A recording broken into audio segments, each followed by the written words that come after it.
जिस नारी के ऊपर पितरों की छाया होती है, घर के बुजुर्गों की, घर के पूर्वजों की छाया होती है, ध्यान देना, वही व्रत श्रेष्ठता से कर पाती है। व्रत की श्रेष्ठता उसमें अपने आप आ जाती है। अगर उसके साथ में अगर पितरों की कृपा है, तो पूर्वजों का अगर आशीर्वाद है, तो व्रत वो अच्छे से कर सकेगी।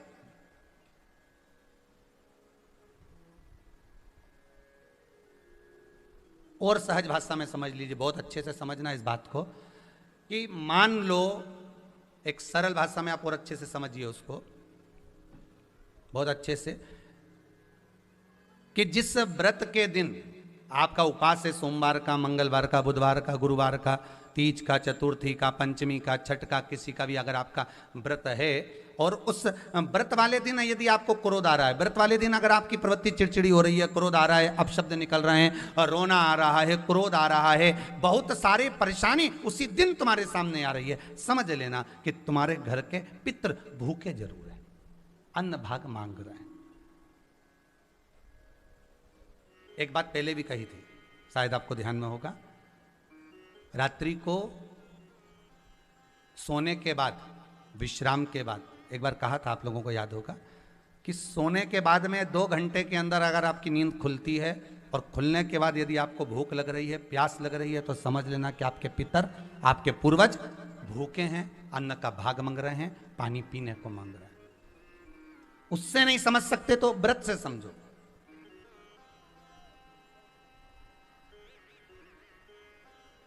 व्रत से समझ लो। मान लो आपने व्रत किया और आपकी प्रवृत्ति चिड़चिड़ हो रही है, क्रोध आ रहा है, अपशब्द निकल रहे हैं, ताने निकल रहे हैं, या कोई कुछ कहकर चले गया, और आपकी आंखों में अश्रु भर रहे हैं, आपकी आंखों में आंसू आ रहे हैं, तो वो श्रेष्ठ व्रत नहीं हो सकता, उसमें दुख है। पुष्प ताजा है तो आप भगवान को दोगे, सही है कि गलत है? केला अच्छा है तो भगवान को दोगे, वो काला पड़ गया तो तुम भगवान को दोगे क्या? अंदर से गल चुका है तो भगवान को दोगे क्या? नहीं, आप भगवान को दोगे। कोई फल ताजा है तो आप भगवान को दे दोगे, कोई पुष्प ताजा है, अच्छा है, तो आप भगवान को दोगे। अगर पुष्प मुरझा गया तो भगवान को दोगे क्या? पुष्प बेकार हो गया तो भगवान को दोगे क्या? नहीं। उसी तरह व्रत होता है, उसी तरह हमारा व्रत है।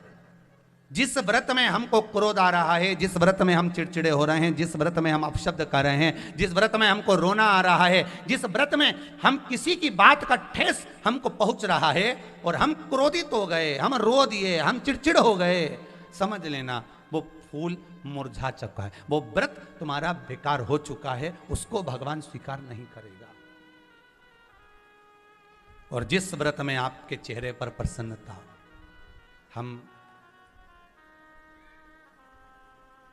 इस व्यासपीठ से कहना चाहेंगे कि जितने भी यजमान यहाँ कथा करवाने आते हैं, जितने भी यजमान यहाँ पहुँचते हैं या ऑनलाइन वहीं से बैठकर पूजन कर कर कथा करवाते हैं, हम उनको भी कहते हैं कि 7 दिन की आपकी शिव महापुराण की कथा है, 5 दिन की आपकी शिव महापुराण की कथा है, 9 दिन की आपकी शिव महापुराण की कथा है। शंकर की कथा, चाहे भागवत कथा हो, चाहे रामायण कथा हो, रामचरितमानस हो, चाहे गीता हो, जिस पुराण को आप बचवा रहे हो, जिस पुराण को आप करवा रहे हो, जो करवाने वाला होता है उसके चेहरे पर स्माइल होना चाहिए, प्रसन्नता होना चाहिए।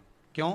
क्योंकि इस पुराण को आप अकेले नहीं सुन रहे, इस पुराण को आपके पितृलोक में विराजमान पितृ पूर्वज भी श्रवण कर रहे हैं। जितनी आपकी चेहरे पर प्रसन्नता होगी, उतनी आपके पूर्वज भर भर कर आशीर्वाद देंगे। 7 दिन तक, जब तक आप कथा का रसस्वादन कर रहे हो, कथा श्रवण कर रहे हो, 7 दिन तक आपके चेहरे पर अगर प्रसन्नता है, तो पूर्वजों का आशीर्वाद आप पर बना हुआ है, आप पर